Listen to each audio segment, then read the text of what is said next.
서 10장 1절부터 3절 말씀 다 함께 읽겠습니다.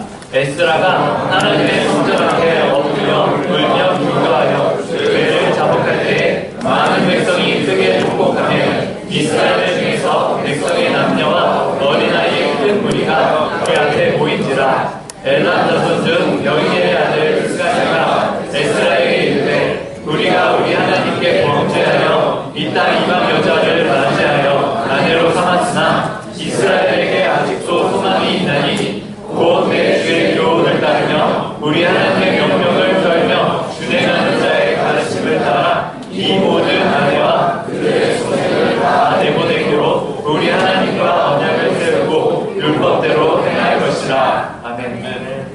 제가 어느 교회를 가든지 항상 듣는 이야기가 있습니다. 성도님들이 어느 교회를 가든지 꼭 하시는 이야기가 있어요. 무엇이냐면 우리 교회가 달라졌으면 좋겠다는 거예요.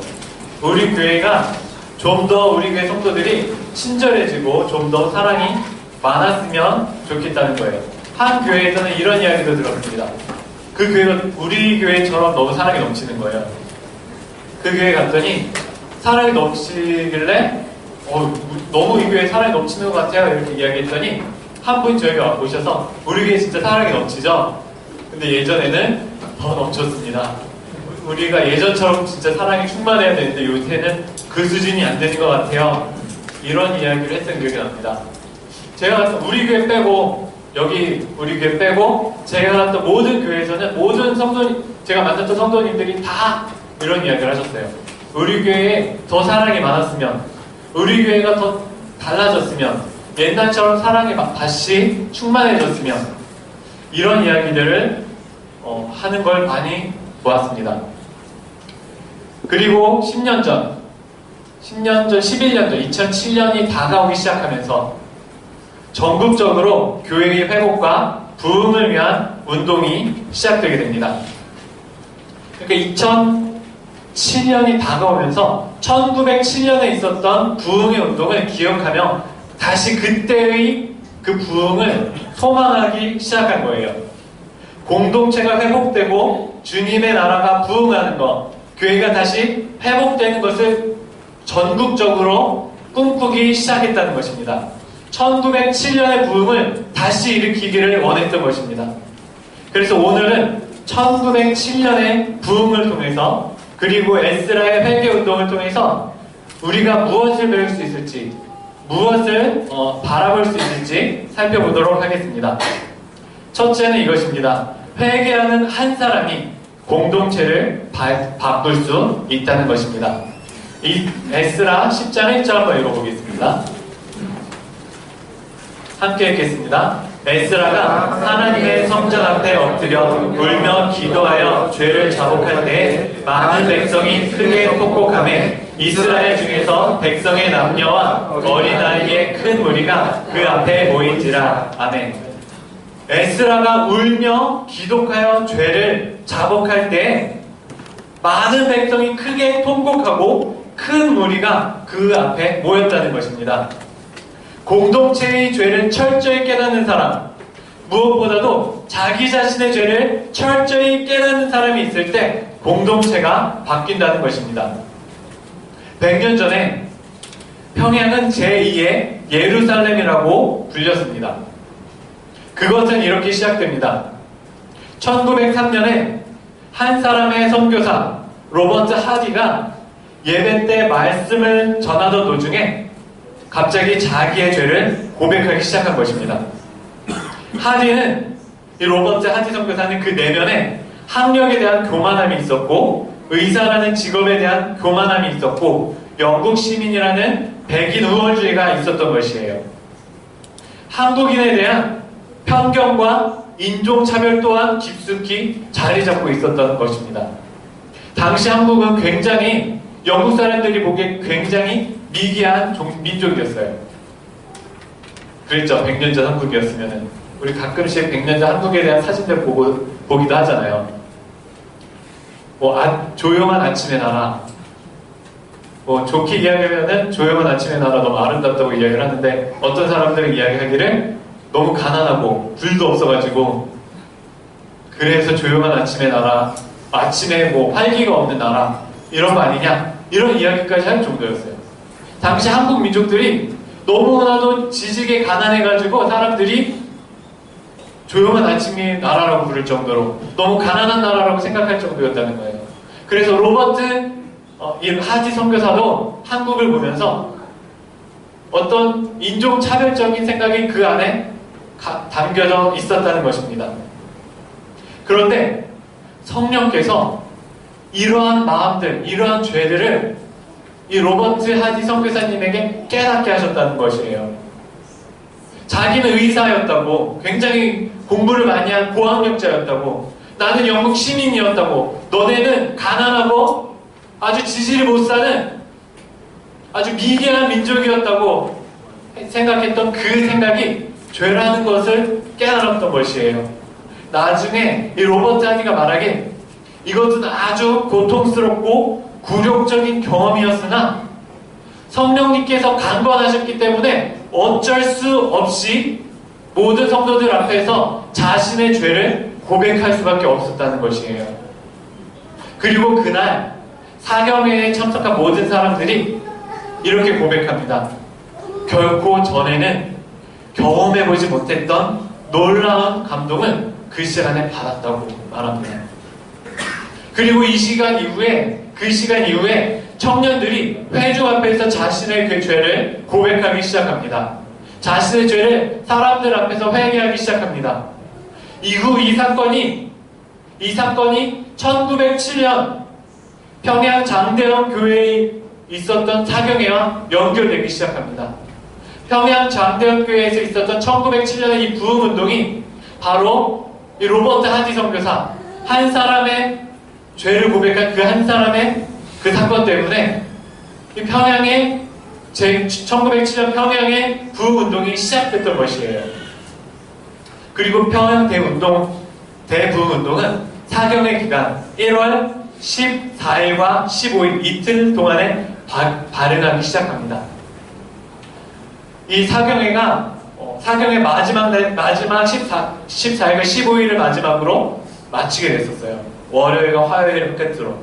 그리고 이 평양 대운동이 시작되기 바로 전날 13일 주일 저녁에도 동일하게 사경회가 있었습니다. 그런데 이 주일 13일 저녁 집회 때는 이 사경회의 분위기가 아주 냉랭하기 그지없었습니다. 이 선교사 고포드의 말을 빌리면 마치 노쇠로 된 지붕, 노쇠 다들 아시죠? 노쇠로 된 지붕이 그곳에 모인 사람들의 기도가 하늘로 올라가는 것을 막고 있는 것처럼 그 예배 시간이 답답했다고 이야기를 했어요. 마치 사탄이 온 회중을 압도한 것처럼 그날 영적 분위기가 너무도 차가웠다고 이야기를 합니다. 오죽했으면 그날 말씀을 전했던 길선주 목사님께서 너희 다 죽었냐고 예배 시간에 이야기할 정도로 그날의 예배 분위기가 바닥을 치고 있었다는 것이에요. 그리고 14일 회개의 포문을 연 사람 또한 길선주 목사님이셨습니다. 길선주 목사님이 말씀을 전하시던 도중에 갑자기 1년 전에 세상을 떠났던 자기 친구의 돈, 당시 100불, 당시에는 그 100불이 어마어마한 돈이었죠. 100불에 해당하는 그 거금을 착복했다고 고백하기 시작하신 거예요. 성령께서 그의 심령을 비추시니까 이 길선주 목사님이 견딜 수가 없었던 것이에요. 그리고 길선주 목사님이 이렇게 말씀하십니다. 자신이 바로 오늘 임해야 될 그 은혜를 막았던 아간, 오늘 임해야 되는 그 성령의 임재를 막았던 그 아간이라며 많은 성도들 앞에서 공개적으로 자신의 죄를 고백한 것입니다.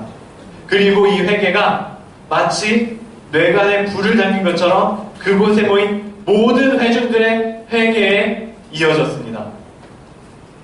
이것에 대해서 조지 맥큐언 선교사가 이렇게 보고합니다. 우리는 매우 놀라운 은혜를 경험하고 있습니다. 성령께서 권능 가운데 임하셨습니다. 장대현 교회에서 모인 지난밤 집회는 최초의 실체적인 성령의 권능과 임재의 현시였습니다. 우리 중 아무도 지금까지 이전에 그 같은 것을 경험하지 못했으며, 우리가 웨일즈, 인도에서 일어난 부흥운동에 대해서 읽었지만 이번 장대현 교회의 성령의 역사는 우리가 지금까지 읽었던 그 어떤 것도 능가할 것입니다. 노블 선교사님은 선교 보고에 이렇게 보고합니다. 우리는 한국교회에서 내 자신이 지금까지 목격하지 못했고 듣지도 못했던 가장 놀라운 성령의 부어주심의 현시가 있었는데, 아마도 사도시대 이후 이보다 더 놀라운 하나님의 권능의 현시는 없었을 것입니다. 매 집회에서 주님의 권능이 교회 전체와 때로는 밖에 임했습니다. 남녀가 회개의 역사로 고꾸라지고 의식을 잃었습니다. 전 도시는 마치 사람들이 죽은 자를 위해 통곡하고 있는 듯 했습니다. 이 평양 장대현 교회의 이 사경회의 보응운동을 통해서 이 죄고백 운동이 평양에 있었던 각 교회로 전파되기 시작한 거예요. 청년들이 모일 때마다, 성도들이 교회에서 모일 때마다 성도들이 울면서 기도하는 역사가 벌어지기 시작합니다. 성도들이 울면서 자신의 죄를 고백하는 역사가 평양의 교회들마다 벌어지기 시작한 것이에요. 한번 이런 일이 있었습니다. 포졸들이, 지금으로 말하면 경찰들이죠. 포졸들이 교회에 가자고 이야기를 했어요. 자기들끼리. 왜 교회에 가자고 이야기를 했냐면, 교회에 가면 죄인을 잡을 수 있다는 거예요. 지금까지 밝혀지지 않았던 죄인들을 다 잡을 수 있다는 거예요. 왜냐하면 성도들이 교회에서 고백을 하니까, 자기 죄를 다 떠벌리고 다니니까 교회에만 가면 잡을 수 있다는 거예요. 그래서 이 포졸들이 교회에 가기 시작합니다. 그런데 이 포졸들이 교회에 참석했다가 자기들이 뒤집어버린 거예요. 자기들이 뒤집어지면서 울면서 고백하기 시작합니다.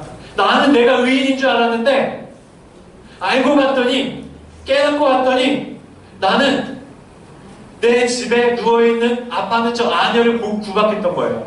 아파서, 질병 때문에 아파서 누워있는 저 아내에게 네가 아파서 병원 약값으로 쓰이는 돈이 얼마냐고, 차라리 빨리 죽어버리라고 악담을 했던 것이에요. 이것이 기억이 나기 시작한 거예요. 자기의 죄가 기억이 나기 시작한 거예요. 나는 의인인 줄 알았는데 내 입에서 흘러나온 그 말이 너무나도 죄악에 가득한 악한 말이었다고 울면서 고백하기 시작합니다.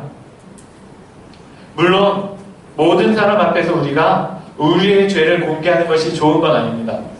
이것 한국의 교회 역사를 보면은 계속해서 고백하다가 안 좋은 일도 있었어요. 그러나 평양의 이 사건은 우리 평소와는 다르게 하나님께서 특별하게 임하셨던 놀라운 사건이라고 생각을 하시면 될 것 같아요. 그러나 여기서 우리가 알 수 있는 건 한 가지가 있습니다. 중요한 건 회개하는 한 사람이 그 공동체를 바꿨다는 것이에요. 회개했던 한 사람, 로버트 하디 선교사 그 한 사람으로 말미암아 평양 대부흥 운동이 일어날 수 있는 불씨가 지펴지기 시작했고, 그리고 길선주 목사의 한 분, 성도들 앞에서 자신의 죄를 고백했던 길선주 목사의 그 한 분으로 말미암아 온 평양에 회개의 운동이 일어났던 놀라운 역사가 발생했다는 것이에요. 이 사건 이전에 평양은 소돔과 고모라와 같이 죄악이 만연한 땅이었습니다. 그러나 이 평양 대운동으로 말미암아서, 평양 대부흥 운동으로 말미암아서 사람들이 죄를 고백하기 시작하니까 평양이 달라지기 시작합니다. 이 평양이 제2의 예루살렘으로 불릴 정도로 사람들이 정직해지기 시작하고, 사람들이 이 악에서 떠나 돌아오기 시작한 것을 사람들이 보기 시작합니다. 그랬기 때문에 이 평양이 제2의 예루살렘이라고 불리기 시작한 것이에요. 한 사람이 회개했기 때문에 이 회개했던 그 한 사람으로 말미암아 그 공동체, 평양 전 도시가 바뀔 수 있었다는 것입니다. 그리고 이것이 바로 참된 교회의 모습이기도 합니다. 필리 란시가 이렇게 말합니다. 교회란 스스로를 죄인이라고 고백하는 사람들의 모임이라고 이야기를 합니다. 스스로를 의인이라고 생각할 때에는요, 다른 사람을 용납할 수가 없어요. 스스로를 의인이라고 생각하고 있으면요, 다른 사람들의 죄를 지적하는 수밖에 없어요. 다른 사람들의 죄가 보일 수밖에 없습니다. 너는 왜 저렇게 악하게 말밖에 못하니? 너는 왜 이런 식으로 살 수밖에 없어? 이런 생각이, 이런 마음이 자기 안에 가득해진다는 거예요. 왜? 나는 의인인데 너는 잘못했기 때문에. 그러나 기독교는 스스로를 죄인이라고 고백하는 사람들의 모임이라는 것이에요. 스스로를 의인이라고 이야기를 하면요, 스스로를 의인이라고 생각을 하면 예수님이 필요가 없습니다. 나는 의롭기 때문이에요. 내가 의로운 사람은 예수님이 필요가 없어요. 내가 죄인이기 때문에 예수님이 필요한 거예요. 예수님이 말씀하셨죠. 나는 의인을 위해서 이 땅에 오신 게 아니라는 거예요. 나는 아픈 사람을 위해 이 땅에 오셨다는 거예요. 내가 죄인임을 깨달은 사람에게 예수님이 필요한 거예요. 내가 죄인이기 때문에 이것을 고쳐주실 예수님이 필요하고, 내가 죄인이기 때문에 예수님의 그 보혈의 은혜가, 예수님이 나를 위하여 흘리신 그 피가 다른 그 무엇보다 필요할 수밖에 없다는 것입니다. 내가 죄인이기 때문에 내 힘으로, 내 그 공로로, 내 능력으로 구원받은 게 아니기 때문에, 그리스도의 사랑으로 구원받았음을 알기 때문에 동일하게 죄를 저지른 다른 사람을 우리가 용납할 수 있다는 것이에요. 내가 죄인임을 깨달았기 때문에, 내가 아직 연약하였을 때, 내가 죄인 되었을 때, 심지어 내가 주님의 원수 되었을 때 나를 위하여 죽으신 그리스도를 말미암아 아버지의 사랑이 확증되었다고 성경은 말합니다. 내가 죄인인 나를 위하여 죽으신 그 예수님으로 말미암아 아버지의 사랑을 알기 때문에, 내 옆에 있는 이 연약한 사람, 내 옆에 있는 이 죄인들의 모습을 보면서 그 사람을 위하여 죽으신 예수님의 그 죽으심, 아버지의 그 사랑 또한 우리가 깨달을 수가 있다는 거예요. 나만을 위하여 죽은 것이 아니라 내 옆에 있는 이 사람을 위하여서도 죽으셨기 때문에, 그렇기 때문에 이 사람을 위하여 죽으신 그 예수님을 생각하며 이 사람을 더욱 귀하게 생각할 수밖에 없다는 것입니다. 그럴 때 우리가 서로를 용납해 줄 수 있고, 그럴 때 비로소 이 교회가 아름다운 교회가 이 아름다운 교회로 세워지게 된다는 것입니다. 둘째는 이것입니다. 우리가 우리의 죄를 깨달을 때 하나님은 우리에게 비전을 품게 하십니다. 말씀을 읽어보겠습니다. 에스라 10장 2절입니다. 에스라 10장 2절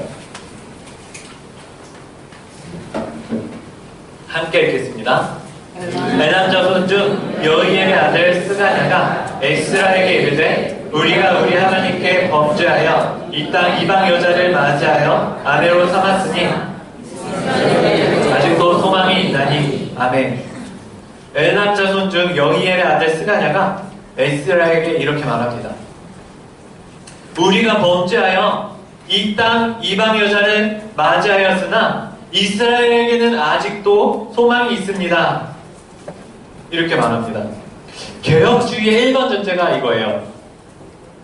우리가 먼저 얼마나 죄인이고 얼마나 절망적인 상황 속에 있는지 깨닫는 것. 우리 힘으로는 아무것도 할 수 없다는 것을 깨닫는 것. 우리의 힘으로는, 우리의 능력으로는 우리가 구원을 받을 수 없는 연약한 존재임을 깨닫는 것. 전적 타락 교리입니다. 그리고 칼빈이 말하는 두 가지는 이것입니다. 칼빈은 이렇게 말합니다. 이 세상에는 두 가지 지식이 있는데, 하나는 하나님을 아는 지식이고 또 하나는 우리 자신을 아는 지식이라고 이야기를 합니다. 그런데 우리가 먼저 하나님을 바라보고 우리가 먼저 하나님을 알아야만 우리 자신을 알 수 있다는 거예요. 이것이 바로 칼빈의 가르침입니다. 근데 어떻게 그렇게 가능할까요? 우리가 하나님을 바라보면요, 완전하신 하나님을 바라보면요, 영원하신 하나님을 바라보면요, 우리의 연약함, 우리의 불완전함, 우리의 비참함을 깨닫게 됩니다. 우리의 죄를 깨닫게 됩니다. 우리의 부패와 우리의 타락을 깨닫게 됩니다. 그러고 나면 그제야 비로소 하나님이 우리에게 힘을 주셔서 이 비참함에서 벗어날 수 있는 소망이 있다는 것을 알게 됩니다. 하나님이 우리를 구원하시기 위해 어떤 일을 예비하셨다는 것을 우리가 알게 된다는 것이에요. 그러면 우리가 어떻게 하나님을 대면하느냐? 우리가 어떻게 우리의 죄를 깨닫느냐? 바로 우리의 심령을 쪼개는 하나님의 말씀을 통해서만 가능합니다. 히브리서 4장 12절 주보에 있거든요. 주보에 히브리서 4장 12절 설교 요약 부분에 있는데 함께 읽어보겠습니다. 함께 읽겠습니다. 하나님의 말씀은 살았고 운동력이 있어 좌우의 날선 어떤 것보다도 예리하여 혼과 영과 및 관절과 골수를 찔러 쪼개기까지 하며 또 마음의 생각과 뜻을 감찰하다니. 아멘. 우리가 하나님의 말씀을 통해 우리 자신이 얼마나 절망적인지 깨닫게 되면 그때야 비로소 하나님이 일하기 시작하신다는 것입니다. 하나님의 말씀, 좌우의 날선 그 어떤 것보다 날카로운 그 말씀, 혼과 영과 및 관절과 골수를 찔러 쪼개기까지 하는 그 말씀이 또 마음과 생각과 그 뜻을 감찰해서 우리의 죄를 기억나게 하시는 그 말씀이 우리의 죄를 기억나게 하시면 그때 비로소 하나님이 일하기 시작하신다는 거예요. 이때 은혜를 깨달을 수가 있다는 것입니다. 나는 이렇게 죄인이구나. 나는 이렇게 연약하구나. 그럼에도 불구하고 나에게는 아직 소망이 있구나. 그럼에도 불구하고 우리에게는 아직 소망이 있구나. 이것이 바로 에스라의 회개운동이 이루어진 방식이라는 것입니다. 말씀 앞에서 한 사람 에스라가 죄를 자복하기 시작합니다. 자신의 죄를 고백하기 시작합니다. 이스라엘의 죄를 고백하기 시작합니다. 하나님, 우리에게 예비해 주신 나라가 있는데 지금 우리가 처해 있는 이 나라와 당신이 우리에게 주기로 약속하셨던 이 나라가 너무나도 다릅니다. 이렇게 고백하기 시작한 거예요. 에스라 9장 11절에 12절 한번 읽어볼까요?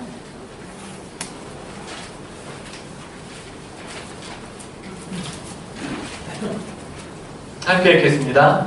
전에 주께서 주의 종 선지자들에게 명령하여 이르시되 너희가 가서 얻으려 하는 땅은 더러운 땅이니 이는 이방 백성들이 더럽고 가증한 일을 행하여 이 끝에서 저 끝까지 그 더러움으로 채웠습니다. 그런즉 너희 여자들을 그들의 아들들에게 주지 말고 그들의 딸들을 너희 아들들을 위하여 데려오지 말며 그들을 위하여 평화와 행복을 영원히 구하지 말라. 그리하면 너희가 왕성하여 그 땅의 아름다운 것을 먹으며 그 땅을 자손에게 물려주어 영원한 유산으로 물려주게 되리라 하셨나이다. 아멘.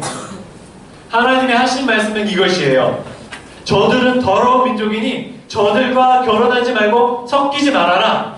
왜냐하면 내가 세우려고 하는 이 나라는 정의가 가득하고 공의가 가득하고 아름다운 사랑이 넘치는 나라이기 때문이다. 저 백성과 섞이는 순간 이 나라가 오염되기 때문에 저 백성과 다른 아름다운 나라를 세우기 위하여 저 백성들과 섞이지 말라는 것이었어요. 제가 작년에 하얀색 운동화를 샀습니다. 이 국가적인 행사가 있었던 걸로 기억을 해요. 정확하게 뭔지 기억이 안 나는데 국가적인 행사가 있었어서 50% 할인을 하길래 하얀색 운동화를 샀습니다. 그리고 어제 이 운동화를 신고 나오려고 했는데 비가 오는 거예요. 비가 오는 겁니다. 그래서 제가 다른 신발로 바로 바꾸어 신었습니다. 하얀 운동화의 문제점이 바로 그것이에요. 조금만 묻어도 엄청 티가 난다는 것입니다. 그래서 제가 만약에 하얀색, 지금도 하얀색 옷을 입었죠. 하얀색 옷을 입으면요, 더러운 곳 근처에도 가고 싶지가 않습니다. 왜? 하얀 옷에 묻으니까. 어제도 마찬가지였어요. 하얀 운동화를 신으려고 열심히 준비를 했는데 비가 오니까 하얀색 운동화를 신고 나가면 빗물 때문에 빗물이 튀잖아요. 하얀색 운동화가 젖을까봐, 다른 게 묻을까봐 못 신고 나갔던 거예요. 이것이 바로 하나님이 이스라엘 백성들에게 하셨던 거예요. 우리가 어떤 친구를 사귀는지도 이와 마찬가지죠. 대구 친구가 있을 때는요, 우리 자신도 모르게 대구 사투리를 배우게 됩니다. 매일 욕하는 친구가 있으면 우리 자신도 모르게 우리도 따라서 욕하게 됩니다. 폭력적인 친구를 사귀면 우리도 폭력적인 모습을 닮아가기 시작합니다. 하나님이 우려하셨던 것이 바로 이것이었어요. 그래서 아브라함을 본토 친척 아비집에서 데리고 나오셨던 것입니다. 그리고 이스라엘 백성들에게 너희 있는 저 민족과 섞이지 말아라, 이렇게 말씀하셨던 것이었어요. 왜? 너희가 섞일까봐, 섞여서 오염될까봐, 다르게 바뀌어버릴까봐. 하나님의 나라다운 아름다운 나라를, 하나님의 나라다운 정의가 있고 공의가 있고 서로를 사랑할 수 있는 그 나라를 세우고 싶은데, 다른 나라와 섞이는 순간 너희가 바뀌게 될까봐, 너희가 죄를 저지르고 다른 사람을 학대하는 그런 나라로 바뀌게 될까봐 하나님이 이스라엘 백성에게 섞이지 말라고 명령하셨던 거예요. 그런데 이스라엘이 이것을 무시하고 끝없이 이방 사람들과 사귀기 시작합니다. 예배가 엉망이 되는 것은 물론이고 불법과 착취를 저지르기 시작합니다. 이것이 심해지게 된 시기가 바로 솔로몬 때부터죠. 솔로몬 때부터 이스라엘 백성들을 착취하기 시작했어요. 솔로몬 때부터 이방 여인들과 결혼을 하잖아요. 이 솔로몬 왕이. 그리고 이스라엘을 부강하게 만들기 위하여 하나님이 금지하셨던 말들을 가져오기 시작하고 여러 가지 죄악들을 벌이기 시작합니다. 그러면서부터 이스라엘이 조금씩 변질되기 시작해요. 그래서 아모스 선지자가 이렇게 말하기도 하죠. 바산의 암소들아, 너희 때문에 너희가 저 사람들을 착취하고 너희가 이 가난한 사람들을 어렵게 만드는 그런 사회구조를 만드는 이 이스라엘을 향하여 아모스 선지자가 외치기 시작한 거예요. 하박국 선지자도 이렇게 말합니다. 하나님, 의롭게 하나님의 말씀을 위하여 끝없이 열심히 노력하여 살아가는 사람들이 있는데 저 사람들이 착취를 당하고 있습니다. 오히려 하나님의 말씀을 지키지 않고 다른 사람들을 등쳐먹고 다른 사람들을 괴롭게 하는 저 사람들이 더 잘 사는 것 같지 않습니까? 이스라엘이 조금씩 변해가기 시작한 거예요. 이스라엘이 하나님의 나라와 다른 모습으로 바뀌어가기 시작한 거예요. 이것이 바로 하나님이 이스라엘 백성들에게 우려하셨던 그것입니다. 이방 백성들과 섞이지 말아라. 이방 백성들의 모습을 닮아가지 말아라. 다른 사람을 착취하고 다른 사람을 괴롭게 만드는 그 모든 정책들을 이스라엘 안으로 가져오지 말아라. 결국 이스라엘과 유다로 분리되기 시작합니다. 그래도 이스라엘 백성이 회개하지 않고 돌아오지 않아요. 이스라엘이 먼저 멸망합니다. 그리고 유다가 그 다음에 멸망하게 돼요.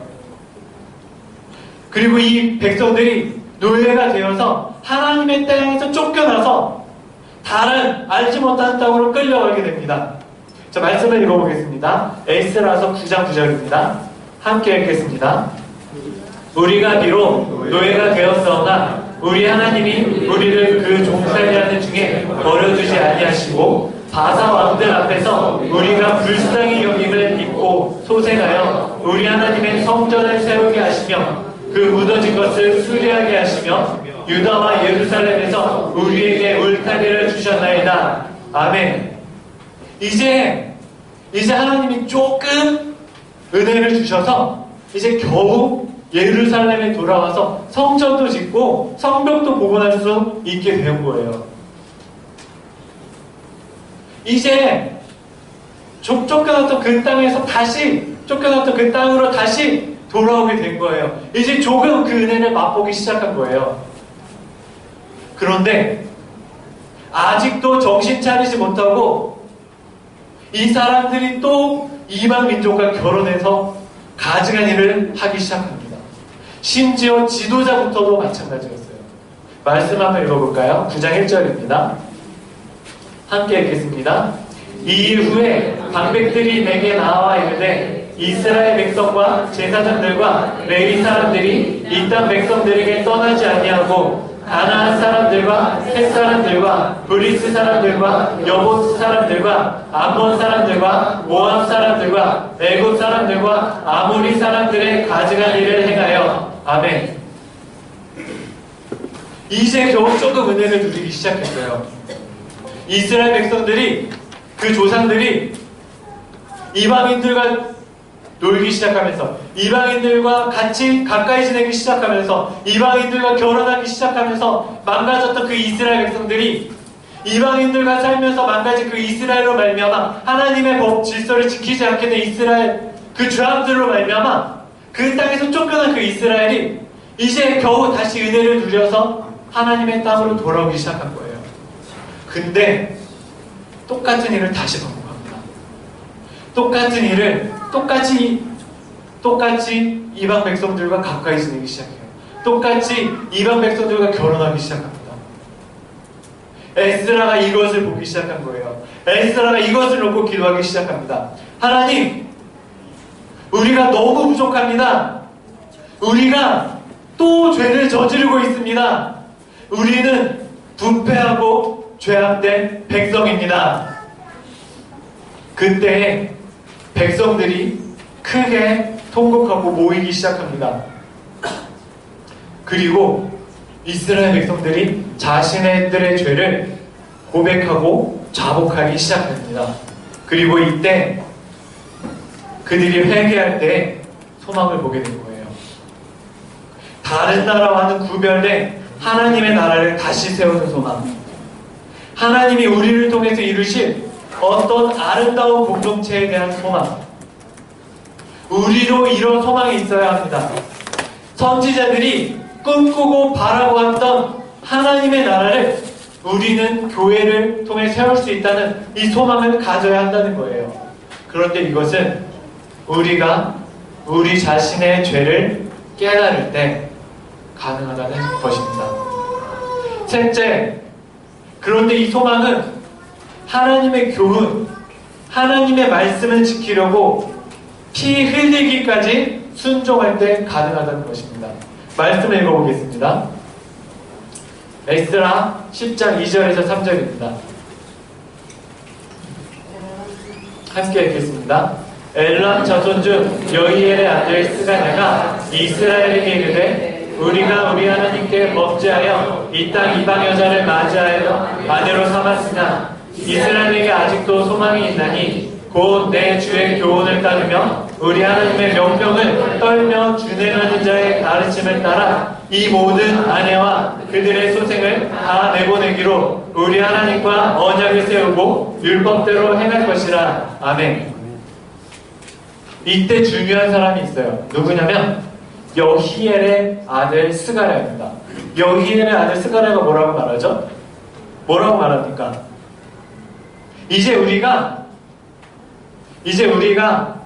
하나님의 명령을 떨며 준행하는 자의 가르침을 따라서 이 모든 아내와 그들의 소생을 다 내보내자고 이야기를 하는 거예요. 우리가 지금까지 이방 여인들과 결혼하는 죄를 저질렀으니 이제 그 죄에서 돌이키자고 이야기를 하는 거예요. 그런데 뭐가 문제냐면 에스라서 10장 26절 한번 읽어보겠습니다. 여기에 나오는 이 목록은 이방 여인을 아내로 맞이한 사람들의 목록이었어요. 자, 함께 읽어보겠습니다. 시작. 엘람 자손 중에서는 마따냐와 스가랴와 여히엘과 압디와 여레목과 엘리야요. 아멘. 아까 누가 개혁을 해야 된다고 부르셨죠? 엘람 자손 여히엘의 아들 스가랴. 지금 누가 개혁을 받아야 되죠? 엘람 자손 여히엘. 개혁을 받아야 하는 대상자가 바로 여히엘의 아들이었다는 거예요. 그리고 개혁을 해야 된다고 주장했던 그 사람 또한 여히엘의 아들 스가랴였다는 것입니다. 이 이방 여인을 아내로 맞이한 사람들 중에 여히엘이라는 사람이 있었는데, 이 이방 여인과 결혼한 사실에 대해 개혁을 일으켜야 된다고 주장하게 된 사람이 바로 그 아들인 스가랴였다는 거예요. 자신의 아버지가 저지른 죄임에도 불구하고 그 죄를 자복한 것입니다. 내 아버지가 이런 죄를 저질렀다고 사람들 앞에 자복한 거나 마찬가지라는 거예요. 이때 공동체가 살아나는 역사가 일어났습니다. 이것이 중요해요. 다른 사람의 죄가 아니라 내 죄를 깨달을 때 교회가 살아난다는 거예요. 다른 사람의 연약함이 아니라 내 연약함을 깨달았을 때 우리의 공동체가 살아난다는 것이에요. 이 사람, 나 자신의 죄를 고백했던 이 한 사람이 철저하게 자신의 아버지의 죄에 대해서도 무관심하지 않았기 때문에 이 개혁이 철저하게 이루어지기 시작했다는 것입니다.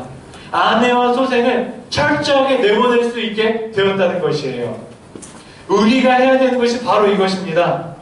말씀 앞에 철저히 회개하고 돌이키는 것. 성경을 한번 읽어보겠습니다. 골로새서 3장입니다. 골로새서 3장 1절부터 7절입니다.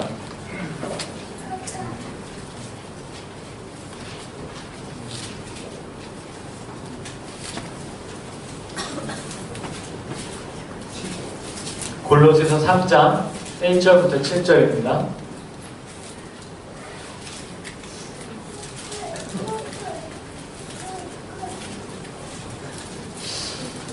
(1절) 중반부까지만 읽고 5절만 읽겠습니다. 1절 중반부까지 1절 전반부와 5절만 읽도록 하겠습니다. 함께 읽겠습니다. 그러므로 너희가 그리스도와 함께 달리 살리심을 받았으면 위의 것을 찾으라. 그리고 5절입니다. 그러므로 땅에 있는 지체를 죽이라. 곧 음란과 부정과 사욕과 악한 정욕과 탐심이니 탐심은 무상 숭배이라. 아멘. 성령은 회개의 사람에 대해 다음과 같이 말한다는 것입니다.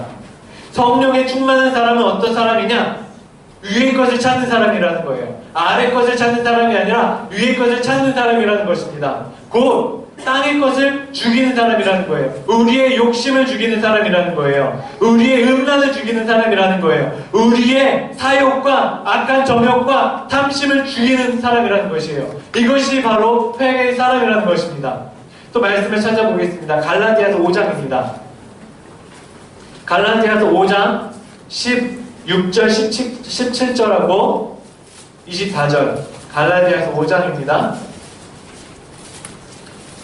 갈라디아서 5장 16절, 17절 함께 읽겠습니다. 내가 이르노니 너희는 성령을 따라 행하라. 그리하면 육체의 욕심을 이루지 아니하리라. 육체의 소욕은 성령을 거스르고 성령은 육체를 거스르나니. 여기까지요. 그리고 24절입니다. 그리스도 예수의 사람들은 육체와 함께 그 정욕과 탐심을 십자가에 못 박았느니라. 아멘. 이 육체의 소욕이 아니라, 회개의 사람은 육체의 소욕이 아니라 성령에 따라 행하는 사람이라는 거예요. 왜? 육체와 성령이 서로 반대되는 것이기 때문입니다. 그래서 회개의 사람은 성령에 따라 행하는 사람이고 육체의 소욕에 따라 행하는 사람이 아닌데, 이것을 위해서 육체와 함께 그 정욕과 탐심을 십자가에 못 박는 사람이라는 것이에요. 또 말씀을 찾아보겠습니다. 히브리서 12장입니다. 히브리서 12장 4절에서 5절입니다.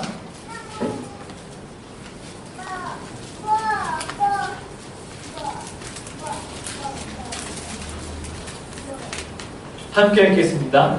너희가 죄와 싸우되 아직 피 흘리기까지는 대항하지 아니하고 또 아들들에게 권하는 것 같이 너희에게 권면하신 말씀도 잊어도다. 일러스되 내 아들아 주의 징계하심을 경히 여기지 말며 그에게 꾸지람을 받을 때 낙심하지 말라. 아멘. 성경이 이렇게 말합니다. 회개하는 사람은 어떤 사람이냐? 피 흘리기까지 죄와 싸우는 사람이라는 거예요. 우리가 죄를 고백하고 우리가 죄를 회개하는 데에는 피 흘리는 고통이 뒤따릅니다. 이것은 결코 쉬운 일이 아니에요. 이것은 너무나도 어렵고 고통스러운 일입니다. 피 흘리기까지 고통스러운 작업을 거쳐야 되는 일이에요. 그런데 어떤 사람은요, 어떤 사람의 회개에는요, 이런 고통이 없습니다. 입으로만 회개하는 성도들이 있어요. 입으로만. 그런 그 사람들만 모인 교회에는요, 소망이 없습니다. 왜냐면 말씀이 찔러 쪼개면 달라지는데 말씀을 진지하게 대면하지 않기 때문에 나는 바뀌지 않는 거예요. 나는 그냥 그대로 의인인 거예요. 이 말씀이 너는 죄인이야. 너는 죄인이야. 나의 죄를 감찰하시는 그 말씀이 내 마음속에 있었던 그 모든 죄악들을 낱낱이 보여주셔야 되는데 이것을 보지 못하는 거예요. 나의 죄를 보지 못하는 사람은 내 옆에 있는 죄만 봅니다. 나의 죄를 보지 못하는 사람은 내 옆에 있는 사람만 찌릅니다. 그러나 나의 죄를 깨닫는 사람은 어떻죠? 나의 죄를 깨닫는 사람은 내 옆에 있는 사람의 죄를 용납해 준다는 거예요. 나도 죄인이기 때문에 용납해 줄 수밖에 없는 거예요. 이것이 바로 교회의 모습이라는 것입니다. 우리가 우리 스스로, 이 안에 있는 모든 성도님들이 스스로 나는 죄인이에요. 나는 연약한 사람이에요. 하고 고백할 때 우리 교회가 더 아름다워지고 우리 교회가 더 하나님의 나라와 같은 더 아름다운 사랑이 넘치는 하나님의 공동체로 세워질 수 있다는 것입니다. 말씀을 마무리하겠습니다. 한 사람이 공동체를 바꿀 수가 있어요. 회개하는 사람, 피 흘리는 회개가 있었던 그 한 사람이 공동체를 바꿀 수가 있습니다. 우리는 이 비슷한 이야기를 히딩크를 통해서, 거스 히딩크 감독을 통해서 살펴볼 수 있을 것 같아요. 다들 히딩크 아시죠? 이 히딩크의 업적들은 이렇습니다. 1998년 피파 월드컵에서 약체였던 네덜란드를 4위에 올려놓습니다. 2002년 피파 월드컵에서 약체였던 대한민국을 4위에 올려놓습니다. 이건 너무나도 센세이션이었어요. 우리는 16강만 돼도 감사한데 히딩크 감독은 아직도 배고프다고, 자기는 16강으로 만족 못한다고, 8강이 됐는데 우리는 만족한다 그러는데 히딩크 감독은 아직도 배고프다고, 나는 8강으로 만족 못한다고. 그리고 2006년에 피파 월드컵에서 약체였던 호주를 16강에 올립니다. 또 2006년 피파 월드컵이 끝난 이후에 이 히딩크 감독이 러시아 축구 국가대표팀을 맡게 되었어요. 근데 이때 당시 러시아는 유럽에서 가장 축구를 못하는 나라 중에 하나였습니다. 그런데 이 러시아를 또 4강에 진출시킵니다. 감독 한 사람이 바뀌었는데 이런 일이 벌어진 거예요. 한 사람의 리더가 어떻게 공동체를 바꾸는지를 우리가 볼 수 있다는 것이에요. 어떻게 이렇게 바꿨을까요? 히딩크는 하나님 나라의 법과 질서 중에 하나인 공정함을 실현시킨 사람이에요. 히딩크가 기독교인이라는 말은 아니에요. 그런데 히딩크는 하나님 나라의 질서 중에 하나인 공정함을 굉장히 중요시 여긴 사람이었다는 거예요. 우리나라만 봐도 어땠죠?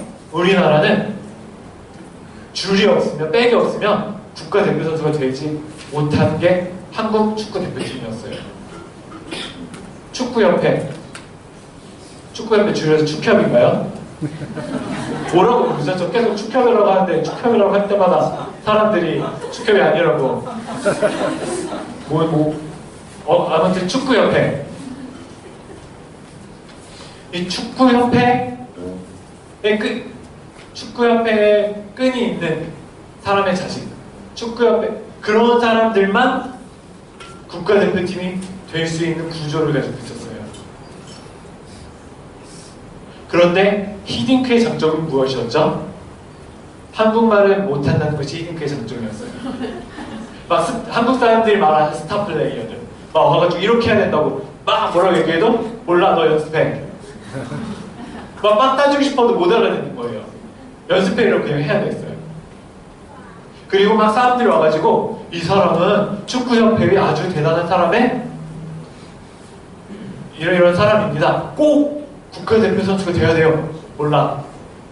히딩크 감독은 아무리 이야기해도 듣지 않는 그런 게 있었어요. 그러나 히딩크 감독의 뛰어난 장점이 무엇이었냐면 공정했어요. 이 사람이 아무리 유명해도 실력이 없으면 뽑지 않았어요. 이 사람들이 아무리 인정을 받아도 진짜 실력이 없으면 사용하지 않았어요. 히딩크 감독이 보기에 진짜로 실력이 뛰어난 사람들만 뽑았던 거예요. 그 중에 그때 당시 발굴된 사람들이 엄청나게 많았죠. 그 중에서도 가장 유명한 사람이 바로 박지성. 제가 듣기로는 박지성 선수 같은 경우는 히딩크 감독이 오지 않았으면 절대 국가대표에 뽑히지 않았을 거라고 이야기를 들었던 것 같아요. 완전 제야에 묻혀 있었던 그 선수였는데 히딩크 감독이 실력만 보고 뽑아오기 시작한 거예요. 갑자기 이름도 모르는 사람들이 축구를 하는데, 그 경기를 하는데 엄청 잘하는 거예요. 사람들이 처음에는 왜 이런 사람들을 뽑았어 이랬는데 갑자기 엄청 잘했죠. 그런데 이런 학연, 지연, 인기, 가점, 외압들을 모조리 무시했는데 공정한 실력만 가지고 이 사람들을 뽑았는데 히딩크 감독은 이것을 위해서 피 흘리는 고통을 흘려야 했다는 거예요. 어떻게 흘렸죠? 우리나라에서 처음에 매스컴에서 엄청난 압력이 들어옵니다. 보라고, 이 선수 안 썼더니 못한 거 보라고, 우리가 이야기한 이 스타 선수를 사용하지 않았더니 프랑스한테 5대0으로 졌잖아. 엄청난 압력이 히딩크에게 막 쏟아지는데도 불구하고 히딩크는 굴하지 않았어요. 피를 흘리는 고통 가운데서도 히딩크 감독은 굴하지 않았다는 것입니다. 이때에도 히딩크는 꾸준하게, 정말로 공정하게 잘하는 사람만 자기 팀에 불러들인 거예요. 그리고 이것이 이 팀을 강력한 팀으로 바꾸게 됩니다. 한 사람이 피 흘리는 고통을 가지고 하나님 나라의 질서지 하나의 공정함을 가져왔을 때 축구 팀도 바뀌었다는 거예요. 마찬가지입니다. 한 사람이 피 흘리는 회개를 하면, 한 사람이 하나님 앞에 하나님, 나는 이런 존재입니다, 나는 이렇게 연약한 존재예요 하고 피 흘리는 고통을 겪으면 공동체가 뒤바뀐다는 거예요. 하나님의 교회가 바뀐다는 거예요. 성경도 같은 원리를 말합니다. 요셉, 하나님 앞에서 정직했던 한 사람 요셉이 가뭄으로 죽어야 하는 야곱의 가족을 살립니다. 에스더, 유다 백성 모조리 죽이려는 음모 가운데 죽으면 죽으리라 목숨을 건 에스더 한 사람 때문에 유다 백성이 살 수 있었어요. 한 사람이 공동체를 바꾸고, 한 사람이 교회를 살리고, 한 사람이 사회를 살릴 수 있다는 것이에요. 이제 2018년도 4개월 정도 흘렀습니다. 여기 계시는 모든 성도님들께서는 우리 심령을 찔러 쪼개는 말씀에 사로잡히시고, 그 말씀에 진작에 대면하시고 피 흘리기까지 죄에 대항하는 성도님들 되시기를 소망합니다.